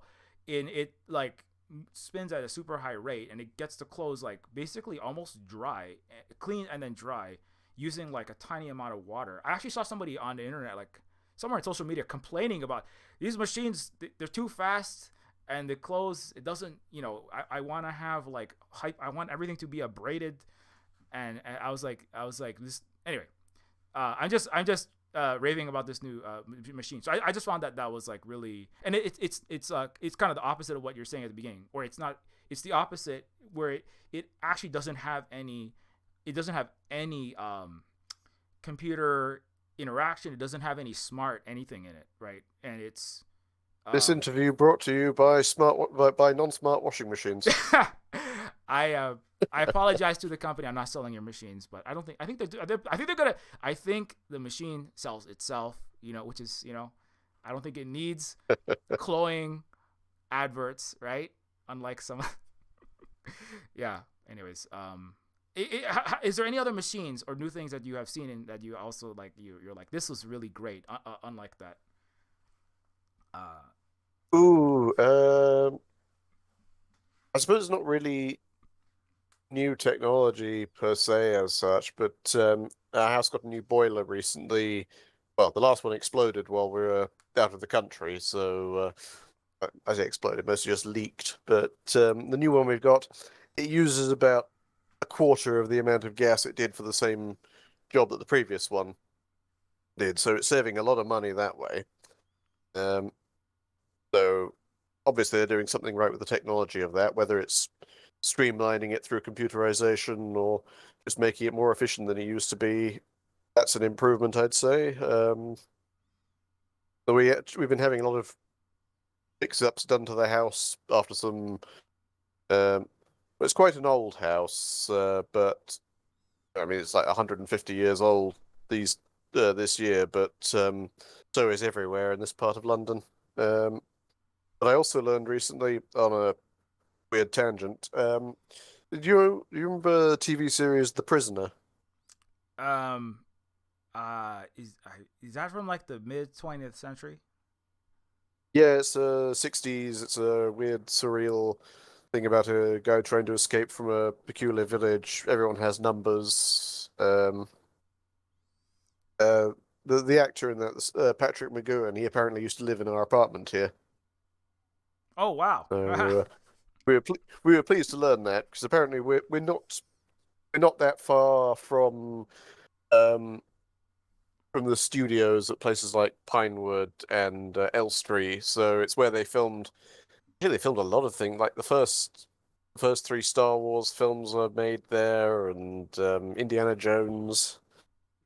That's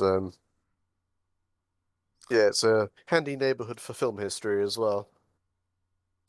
Wow. Yeah, that's really really. What one note on that?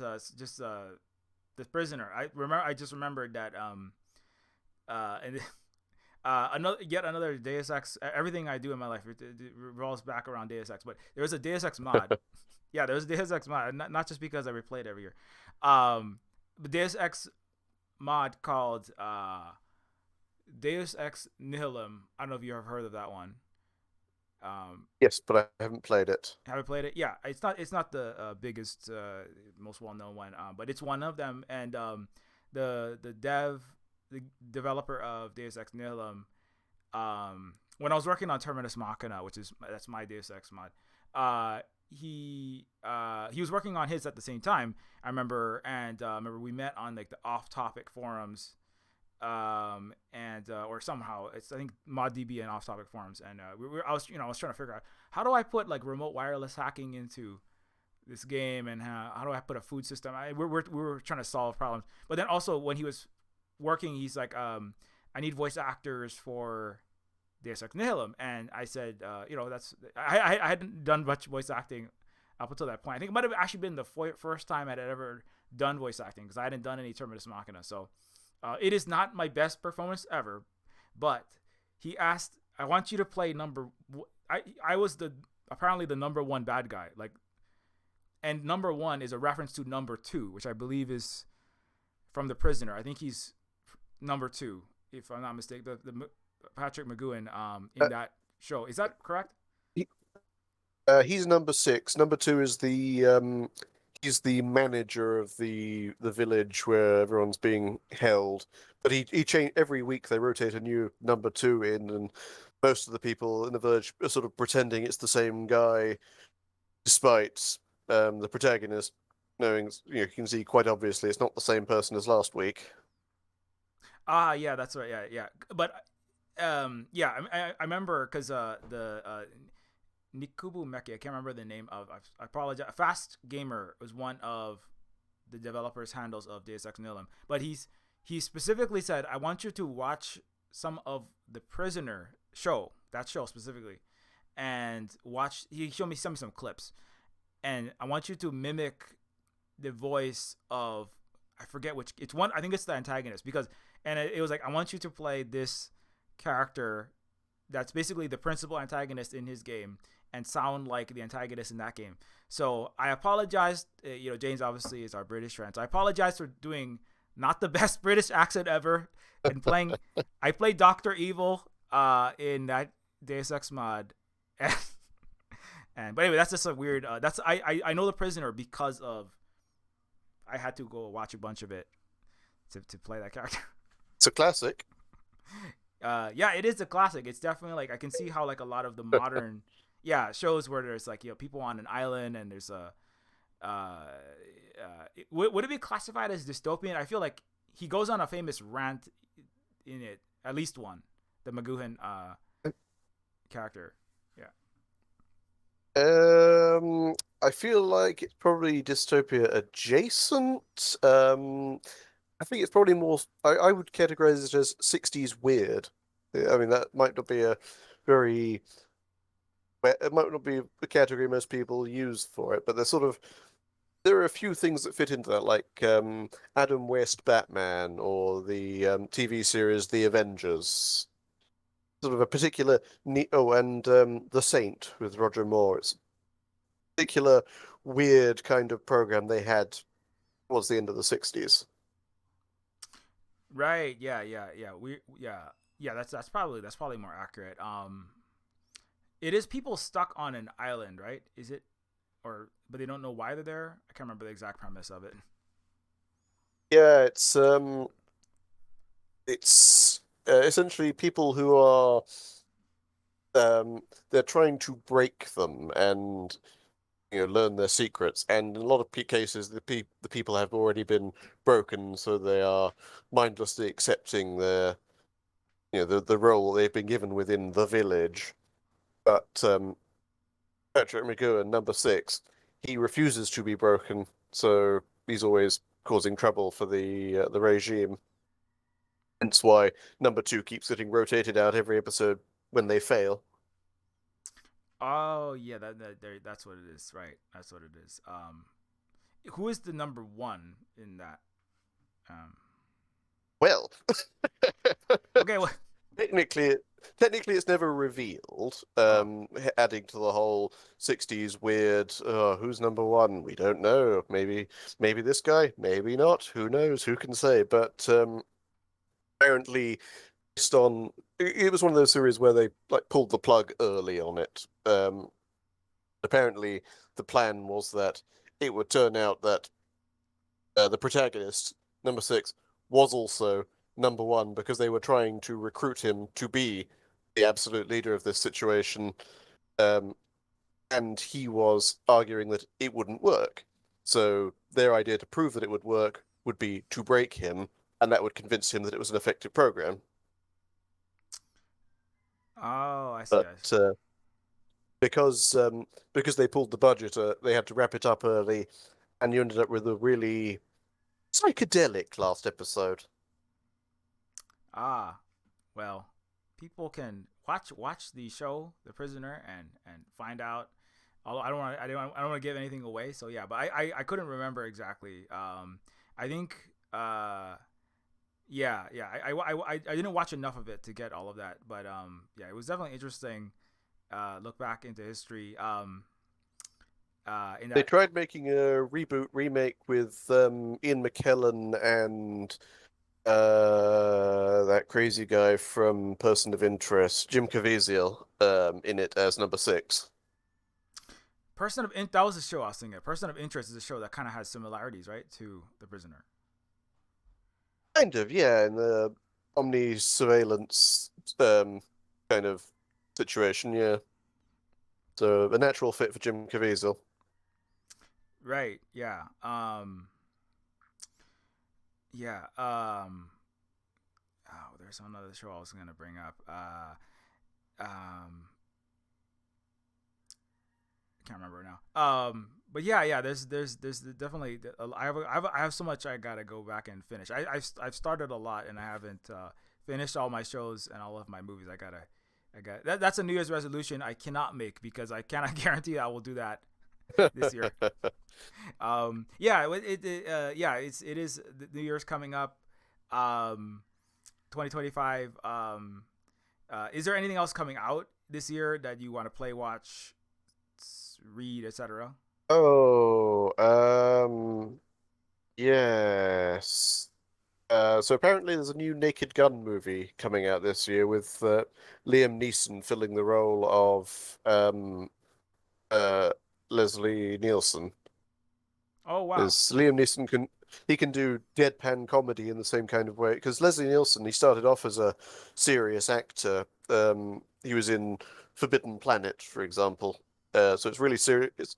On reflection, it's surreal to watch Leslie Nielsen doing serious roles, but in the same kind of way, Liam Neeson is going from previously serious roles to deadpan comedy. Yeah, Liam Neeson. Yeah, he's been in so many serious thriller action movies. Yeah, that'll be interesting to see him go to deadpan comedy.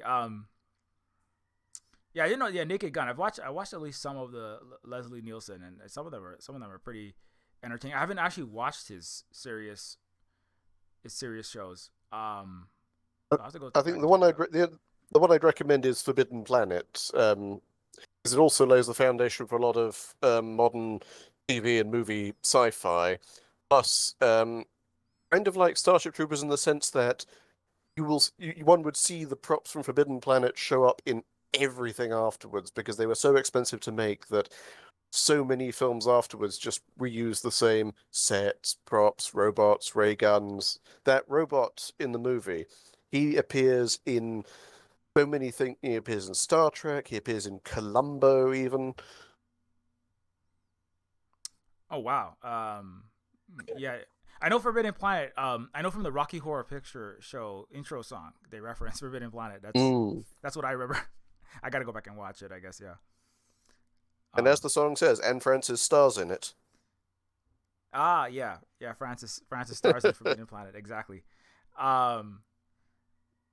Yeah. I guess I'm thinking about new projects. I guess that's another thing I'm thinking about is the genre, because I guess I spent a good at least 10 years just like basically working on uh Neofeud is not just cyberpunk. Obviously, it's got cyberpunk and it's got like Game of Thrones overlays as like as like it's feudal um 14 to 1600s Euro ness with kings and queens overlaid over cyberpunk.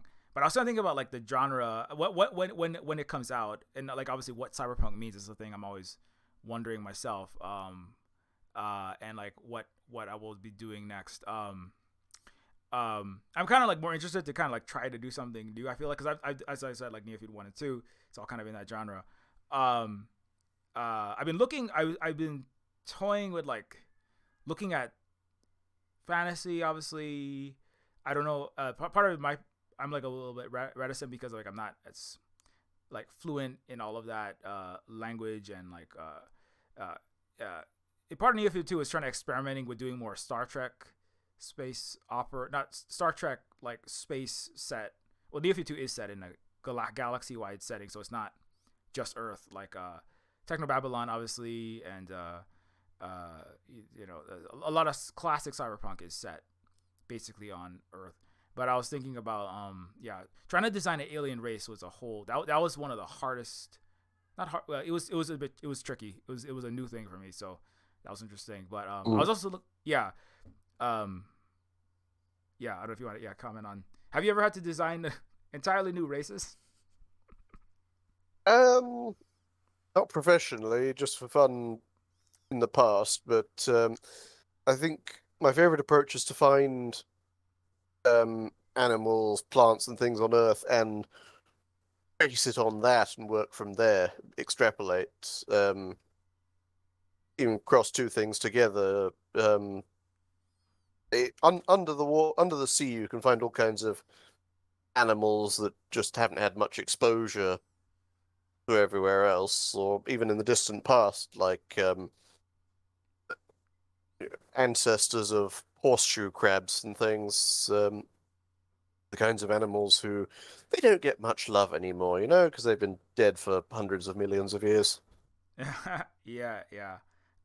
Yeah, a lot of those they definitely resemble a lot of aliens, or maybe aliens resemble those because science fiction authors have used or creators have used that strategy. But yeah, they do look they have a that is a good suggestion for that.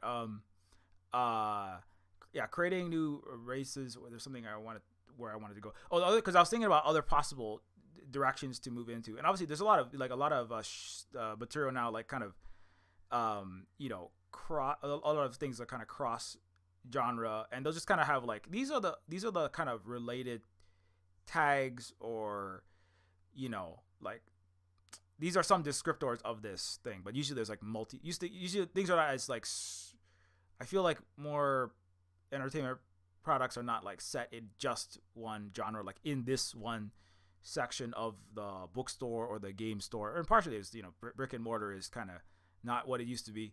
But I was thinking the other thing I was thinking about was like the steampunk genre, like in the 1800s. Um, kind of doing something. Another game I really liked that I recently played this year. I replayed Fallout because obviously the Fallout TV show was amazing. Um, Mm. and I'm so happy for that. If you want to comment on that as well, you feel free to jump there. But I just want to bring up the Fallout creators, some of the Fallout creators. I believe Tim Kaine, the original Fallout '90s Fallout creators, also worked on a game called of Arcanum of Oh Steam. yeah, that's a good one. That yeah, of Steamworks and Magic Obscura, and anyways, yeah. So I replayed both Fallout, and actually I had our part of our school because we homeschool here because of that's the way we can do things. And our homework this year's classwork included playing through Fallout. We haven't played through Arcanum yet, but I had our kids at least try to play through the GURPS system to understand how RPGs function, and talked about like how the writing works and how all that works. And then I also played through Arcanum. I replayed. I never actually finished it when I first played, but I actually finished the entire Arcanum, and I really like that game a lot. It's really I found like maybe it just was working for me now, or I was in the right headspace to play it. But the steampunk world with the dwarves and the elves, and it's kind of like the magic technology. Uh, the way that like the story is kind of like woven and like interacts with like history.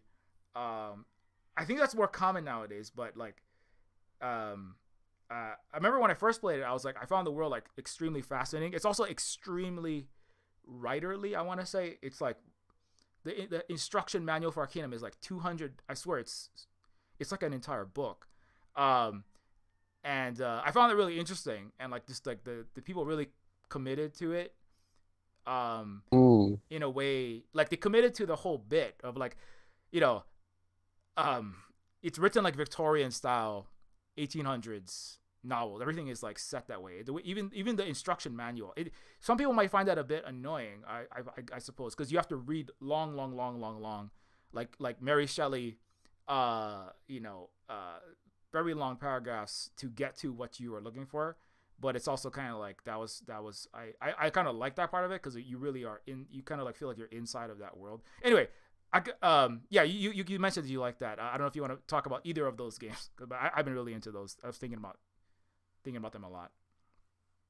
Yeah, I was meaning to repay Arcanum recently, but back at school we had So it's one of those games that has cooperative multiplayer if you set it up properly. It was also the days of weird glitches, so we ended up with four different players activating the same mission and but being separate and disconnected from each other. So we ended up treading on each other's toes to complete objectives, getting in each other's ways in the process, which was kind of fun in its own way. But yeah, Arcanum, as a setting goes, is fantastic. It's unique in a way that seems that a lot of other games haven't picked up on either. Nobody's taken quite the same fantasy steampunk setting. I can't even think of a proper, even just regular steampunk CRPG in that kind of sense either. Yeah, true. Yeah, yeah, it's a very unique. Yeah, it's a very unique game, and I think sadly it kind of yeah, you kind of mentioned like it's a game that a lot of other games haven't picked up on. I think sometimes it's like things get released, and I think when it got released, games are kind of moving towards a larger, like bigger, not necessarily Hollywoodized, but like they're getting, um, the '90s games are kind of like I think Tim Kaine himself. I was watching interviews with Tim Kaine, like the original Fallout creators, and also I think Troika was it Interplay Troika, that era of '90s developers, and he brought up something that like because he's been in the industry so long. Uh, Tim, he's been like I think he's one of the longest veterans, and he said like in the '90s, like the games were made by there's a smaller total audience, and I think we've talked about this before in the last decade or so of podcasts. Like, there's a smaller total number of players, right? It was basically people who really, really like games, who would go out to find and play these computer games, played the games, and also people that were making games, right? It was a smaller, like if you sold 100,000 copies of a game, that was like the biggest success that a lot of games would make, especially in the computer game space. And then, but once you got to the naughties and definitely the teens, right? Then the games were like on the scale of Hollywood movies, right? So, and I feel like Arcanum was one of those Arcanum was one of those games that was like right at that cusp of that. It's moving away. It's moving towards um, it's moving towards like bigger, more mainstream games. But I feel like if like yeah, people had really like, and so I think people are coming to it and they're going like, this isn't exactly what I was looking for. Like I just played the Spider-Man game, and what this is not what I want or something. I feel like that was some of the it kind of so that kind of like skews, right? It's like how like the press that comes out can kind of like skew uh how many people end up like playing and appreciating Mm. a game. And yeah, because going back and playing, I was like, why isn't this bigger? I feel like everybody should freaking play this thing. That's why I when I was playing through, I was Mm. like yeah, um, yeah, uh, but yeah, one other thing I really like the crafting system. Actually, when I worked on Terminus Machina, I remember I think I had played Arcanum, and I was like, I really like crafting bullets because I remember I played like an adventurous inventor that like has like the sog the troll heavy hitter that follows her around, and she like it invents like she makes gunpowder and makes guns. I remember like inventing guns. I remember it was like having a lot of fun with that. Making all these steampunk era guns and making your bullets, and you have to like master all of these, the chemistry, alchemy. I Mm. forget all of that. There's all these like actual sciences, right? And like electrical engineering, and I just thought that was really fun. And then I said I want to have an invention. I want a crafting system in Deus Ex, and then. But part of that was like playing Arcane. I was like, okay, so you can make so in Deus Ex in Terminus Machina you can make bullets by putting together you can like use your lighter on wood, make a charcoal, take the charcoal and like sulfur and and make gunpowder, and then take the gunpowder and random bits of metal, and then you make these like handcrafted bullets that the main character, who is also named Silver Spook in Terminus Machina, can shoot with his handmade guns because he's like he's like broke in San Francisco. But a part of that was like the, based on the crafting system. Obviously, crafting is in so many games nowadays, so that's not really you know groundbreaking now. But I remember like at the Mm. time I was that was one of the inspirations. Um. Anyways, that's yeah. Uh. Did you? I wanted to ask, what did you think about the Fallout and the Fallout TV show? If you watched it. It was good. It was good. I mean, there have certainly been much worse adaptations of games to TV, and I enjoyed it certainly. Part of me feels that it was a bit too much fallback visual references to the Fallout games, but I mean that's to be expected, really. But it's like visual elements, props, items. I guess Easter eggs are a must-have these days for anything like that. But it was definitely an enjoyable watch, and I'd recommend it. It's also accessible to people who haven't played the games as well. So I think that was an important part of it as part of its role. Yeah, yeah, it's definitely very accessible. I know people who have never played any games, and they just like watch shows, and they like that as well. So that's definitely true. 2024, I feel like that's the like if I had like a TV show and movie award, it would probably get it. I mean, just based on how much I've talked about it and like have thought about it over the year. Yeah, Fallout the TV show. I did appreciate the loser walk. I don't know if you noticed. That's one of the things that apparently the actor, some of the actors mimic this walk. It's called the.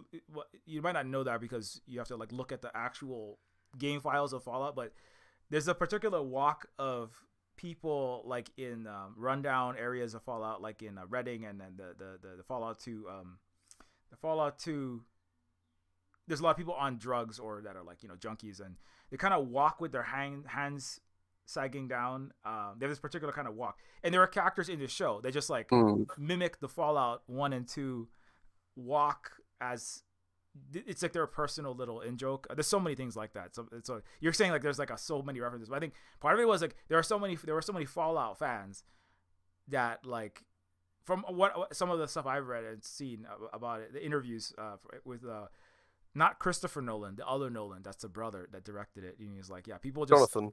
Jonathan Nolan, right? Yeah, and he's like, people just were like, I think that's part of what made it really good is that like they were like really diehard, and just really loving fans of the franchise who just they brought their own experiences, and they're like, wow, can we add this? Can we have the super mutant use like this particular, or not the super mutant? Can we have like this ghoul use this particular weapon? I know that like Walton Goggins, right? He was like, I don't really play games, but who played the ghoul, but a lot of the other characters and prop makers and such. I know there's a lot of. I remember like watching one of the scenes. I think it was in the antique shop, and I was like, I have to like I have to stop the movie or stop the show and like look at everything because I'm recognizing so many things here. It's almost too many things, too many references to it. But yeah, I thought that was. I mean Yeah, go ahead. Yeah, go ahead. as adaptations go, I think it was a better one than Halo was. I was about to watch that. What did you think about that one? I haven't watched it. Yeah. Uh, Um, I'd say Halo felt less connected to the games than Fallout does to its games. Um, I mean, once again, if you're not watching it as somebody who's played the games, then I'm sure it's perfectly serviceable, but I didn't care for it as much as I did for Fallout. I think part of it is Halo at its core isn't so much about narrative and actors and emotion, unlike Fallout as a setting, but they've had to adapt Halo for the purpose. Yeah, that's true. Yeah, Halo. What I remember of Halo, I've never actually played through the whole single player campaign. I remember playing a lot of the multiplayer, um, Halo. Like that was one of the party games for me in the noughties, going to friends' houses and shoot. Yeah, just a lot of shooting and trying to send people in the air and vehicles in the air using sticky grenades. I remember doing that a lot. Mm. Yeah, so yes, the story is less of a big central point. Yeah, and then Fallout, yeah, Fallout is a huge, this huge expansive there's been so many games at this point. I think it's one of the it's one of the most played of the computer RPGs. It's one of the most played biggest games in that genre. Um, um, yeah, and but also like just kind of I wanted to make one comment about like that referring to like kind of decisions that are being made when it regards like AI and like the watering down of content or just like the creative the writers and actors like their work being taken less seriously or being sometimes being paid less, but also kind of making things that are like just filler material, just content, not art, not film. But the Fallout show kind of shows that even at a big scale, because that's definitely not an indie. Like Fallout, like it almost like it kind of like we're talking about like the indie games, right? They and indie shows and indie movies also. They're like, they definitely are made by people who are really wanted to make that particular they wanted to make that particular piece of media, right? That's entertaining, but also is, it's trying to say something about the world. I mean, a lot of times it is, right? And so Fallout is the show, right? Shows that that like the way it was made is the opposite of some AI slop, right? Or just you can't really watch Fallout, right? I mean, not to critique to say it's bad to make audio dramas or radio plays, which you also talk about, but like that idea of like, oh, this what is in the platform is not really that important. What matters is that there's just some quote unquote content in there, right? But Fallout is a show that's really like people were really, and it did really well. As far as I can see, it has done really well this year, and so that it's kind of like it's another. It's like I guess I'm trying to say that that's like a hopeful sign because then it'll also say that hey, what people want actually high quality shows that have real human heart and human spirit in them, and not just some soulless corporate nonsense. Or I guess that's what I wanted to say. Yeah, but anyway, I think Andor's probably. Sorry, I was going to say I think Andor's probably in a similar situation because that outdid people's expectations, and now Disney's throwing $500 million at it for the next season. Oh yeah! Oh wow! Well, that's good. The other another couple of shows just in case I wanted to get them in there. I'm really looking forward to the next season of Severance, and I don't know if you heard of that one, Severance, and Foundation. I don't know if you watched that one. Read it rather than watched it. Yeah. Read it. I was trying to. I read some of it. I didn't get through. The Asimov obviously is a long book, but yeah, Foundation. The show. It's not exactly the same, obviously, as it's. I think it's pretty faithful to the book. But it's it's one of the sci-fi. It's like a space sci-fi setting that it's really. Holly and I, my wife and I were really. Every time one of those comes out, we watch the whole thing, and so those we're really looking forward to. And those are, it's a big world, right? The Asimov Foundation world. It's kind of like I think it predated Dune even, right? If I'm not mistaken. I think it was written in the 40s. So yeah, I'm really looking forward to the next season of that.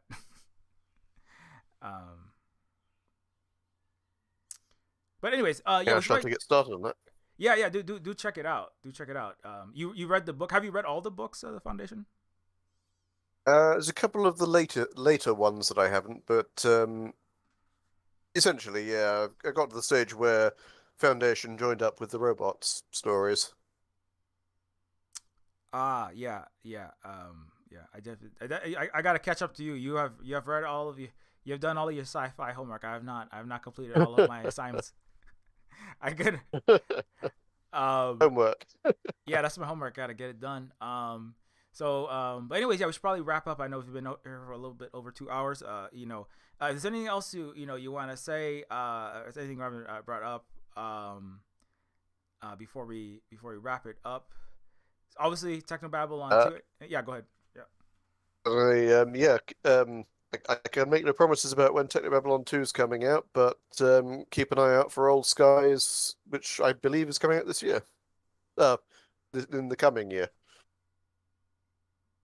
Yeah, 2020. Yeah, it's not quite 2025. If you're on watching this on the, I'm gonna put this on the YouTube channel later on. Then it may already be 2025, but it's 2024 at this very moment. So look out for Old Skies, which is by the great indie adventure game publisher Wadjet Eye Games, and Dave Gilbert, I believe, is that takes the lead on this particular game, Old Skies. Technobabylon 2. Get all the Wadjet Eye games.